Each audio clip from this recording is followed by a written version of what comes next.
नमस्कार, आप देख रहे हैं विंध्या टाइम्स और मैं हूं आपके साथ स्वर्णिमा। आज शिक्षक दिवस है और एक शिक्षक का महत्व किसी भी समाज के लिए कितना बड़ा है ये कबीर साहब की पंक्तियां बेहतर बताती हैं।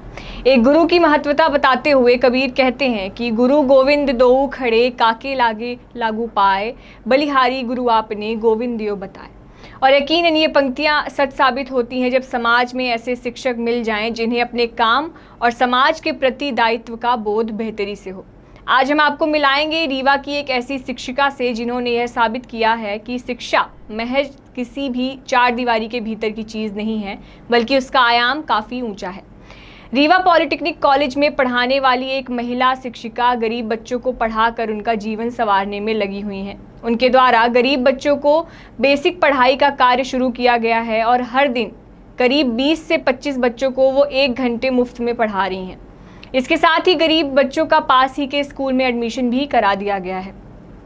रोजाना पॉलिटेक्निक कॉलेज के सामने बने मैदान में इमली के पेड़ के नीचे एक क्लास लगती है। बच्चे बताते हैं कि पहले वो इधर उधर खेलते रहते थे और घूमते फिरते थे, जिन्हें देखकर मैडम ने उनसे पढ़ने की बात पूछी, जिस पर उन्होंने सहमति जताई और इस तरह से ये सारा सिलसिला शुरू हुआ। वहीं शिक्षिका ने बताया कि बच्चों से दोस्ती करना बहुत ज़रूरी है, उसके बाद ही आप उनके साथ एक अच्छा इंटरेक्शन कर सकते हैं। क्या करते थे, कैसे पढ़ाई करना शुरू की? पहले हम बच्चे खेल रहे थे, मेरी मैम आई 22 से, तो फिर कही तुम बच्चे पढ़ते नहीं, हम बच्चे क्या नहीं पढ़ते। मैम कही तुम मुझसे पढ़ोगे, तो कहे हाँ।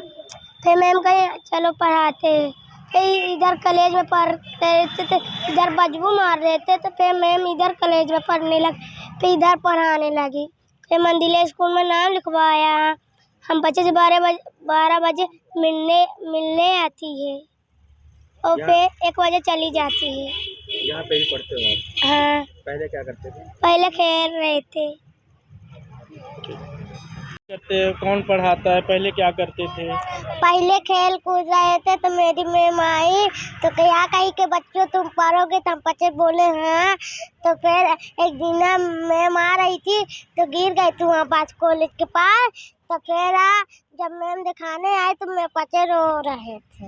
अब पढ़ती हो? हाँ। क्या बनना चाहते हो? टीचर। टीचर, मैडम जैसे?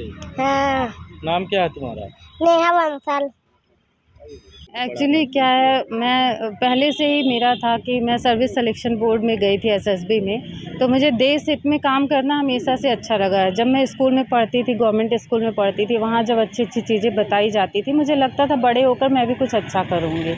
तो बड़े होने के बाद मैं टीचर बन गई। कॉलेज में भी मैं बच्चों को बहुत अच्छे से पढ़ाती हूँ, बच्चे मुझे बहुत पसंद करते हैं, बड़े बच्चे भी।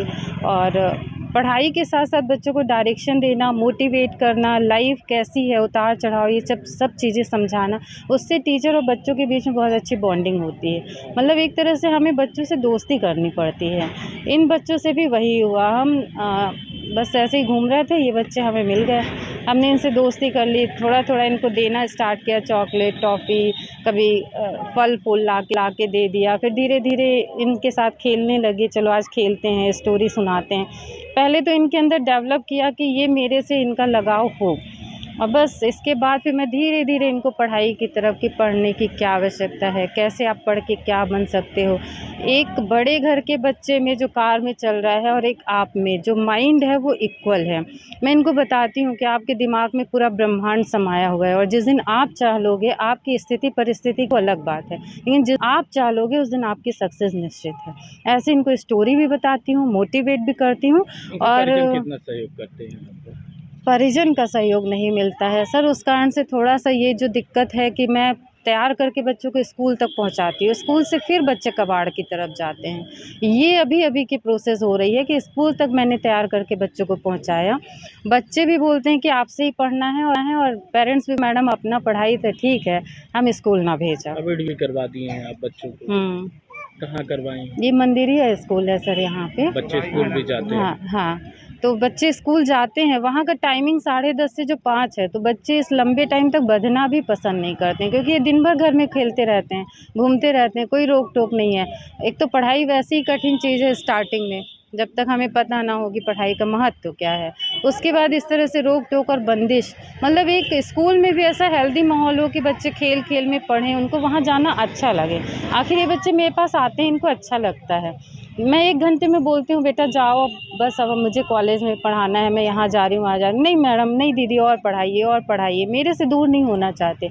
वही लगाव इनको स्कूल में मिलना चाहिए। बच्चों में जब से आप पढ़ाना शुरू किया, कुछ बदलाव, किस प्रकार का बदलाव दिख रहा है क्या? बहुत ज़्यादा चेंज है और यही शायद मेरे लिए मुझे मोटिवेट भी करती है ये चीज़ कि इसमें नेहा नाम की जो लड़की बाएं हाथ से लिखती है, इसको पेन पकड़ना नहीं आता था, आज आप इसको बुक रख दीजिए, उतार लेती है चीज़ों को। पिरांजू उसकी मैथ्स बहुत अच्छी है, मतलब एक बार मैं उसको मैथ्स की कोई चीज़ बताती हूँ, ये ग्रेटर देन है, ये लेस देन है, वो बच्ची पूरा पेज के क्वेश्चन कर डालती है। तो इस तरह से मुझे भी मोटिवेशन है कि बच्चे कर रहे हैं और मुझे लगे रहना है, अभी क्योंकि रिज़ल्ट मिल रहा है मुझे इस चीज़ का। अभी कितने बच्चे आ रहे हैं तो? बच्चे बढ़ते घटते रहते हैं, कभी 10, कभी 20, कभी 25 भी हो जाते हैं। मतलब अगर मैं कंटिन्यू पढ़ा रही हूँ तो बच्चे बढ़ते हैं, अगर मैंने बीच में ब्रेक कर दिया तो फिर वो घट जाते हैं, ऐसा होता है।